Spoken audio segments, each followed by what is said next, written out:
Welcome back. Well, as we approach the final few months of the year, I thought it might be helpful to take a look back and see how this year adds up comparing to other years in the past in several different markets. So we start off with crude oil, and every single line represents a different year, 2015 through present day. And we start off at zero, and the lines, each respective line shows us the percentage change over the course of the year from January through December.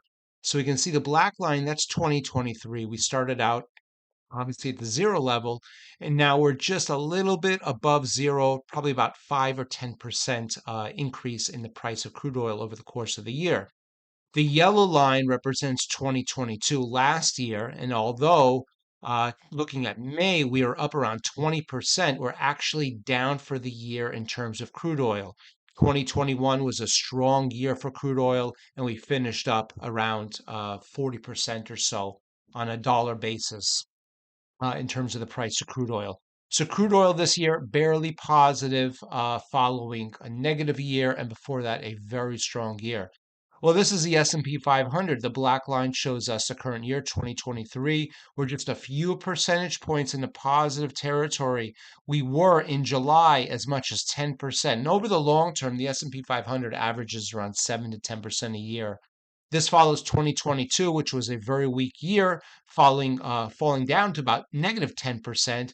That was following 2021. And if you remember, 2021 was a very strong year for the stock market. Certainly, it was the COVID recovery year. And we finished up about 25, 30% on that basis. But December of 2021 really signified or identified the absolute top of the S&P 500 as we know it right now.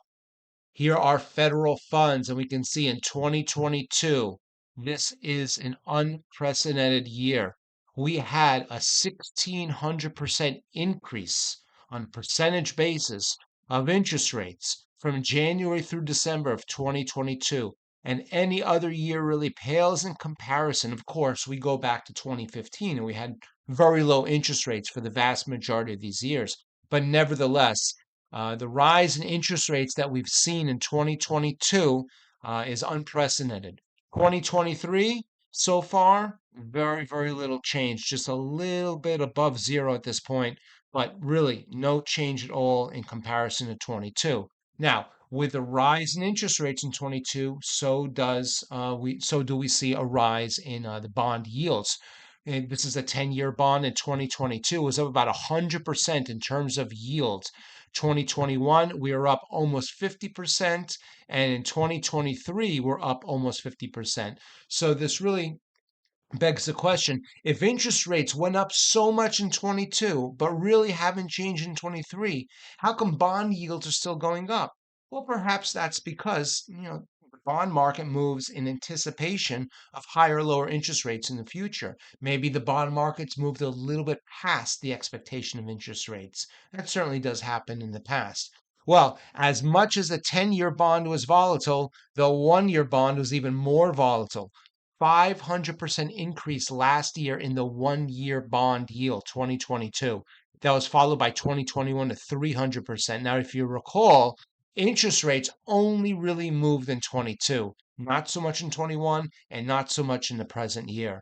But the 1-year bond, which is very sensitive to interest rates and it's very closely correlated to the federal funds rate, plus any sort of market anticipation, well, that would certainly affect the bond market as well. So the takeaway from this is we can see that the bond market certainly has moved, you know, correlated to federal funds rate, but also with some market sentiment as well. And, many would argue the markets move past where they think federal funds are going to go.